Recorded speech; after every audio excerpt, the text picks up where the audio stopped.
अब मालकिन कपिल को बोलती है कि क्या कपिल तुम्हें चक्रवर्ती ब्याज निकालना आता है। तो कपिल बोलता है कि मेम साहब वो तो मुझको नहीं आता। तो ये इसको बोलती है टेंशन मत लो, आज मैं तुमको चक्रवर्ती ब्याज निकालना सिखाऊंगी, चलो कमरे में चलो। उसके बाद दोस्तों जैसे ये दोनों कमरे में आते हैं तो मकान मालकिन कपिल के गले लग जाती है। तो ये इसको बोलता है कि मेम साहब आप क्या कर रही हो, आप तो मुझको यहाँ पर चक्रवर्ती ब्याज सिखाने के लिए लाई थी। तो ये बोलती है कि चुप रहो, मैं वही तो सिखा रही हूँ। उसके बाद दोस्तों दूसरी तरफ हम देखते हैं कि मुंशी जी को मेम साहब से कुछ काम पड़ जाता है। तो ये फाइल लेकर जैसे ही मेम साहब के कमरे की तरफ आते हैं तो इनको मेम साहब के कमरे से कुछ अजीब सी आवाज़ें सुनाई देती हैं।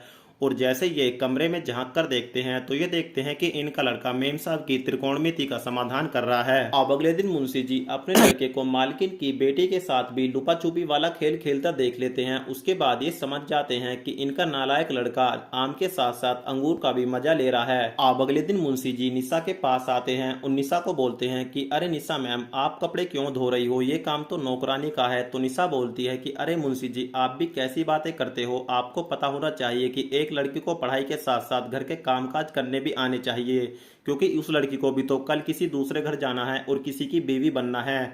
तो ये बोलता है कि मैं समझ गया और मुझको पता है कि तुम मेरे बेटे से प्यार करती हो, लेकिन वो तुम्हारे लायक नहीं है। आप निशा बोलती है कि मुंशी जी आपका कहने का मतलब क्या है। तो मुंशी जी बोलते हैं क्योंकि मेरे बेटे का चक्कर तुम्हारी माँ के साथ चल रहा है और ये सब कुछ मैंने अपनी आंखों से देखा है। इस बात को सुनते ही निशा गुस्से से लाल हो जाती है और मुंशी जी को बोलती है कि मुंशी जी आपसे ऐसी उम्मीद नहीं थी कि आप इतनी घटिया सोच भी रख सकते हो।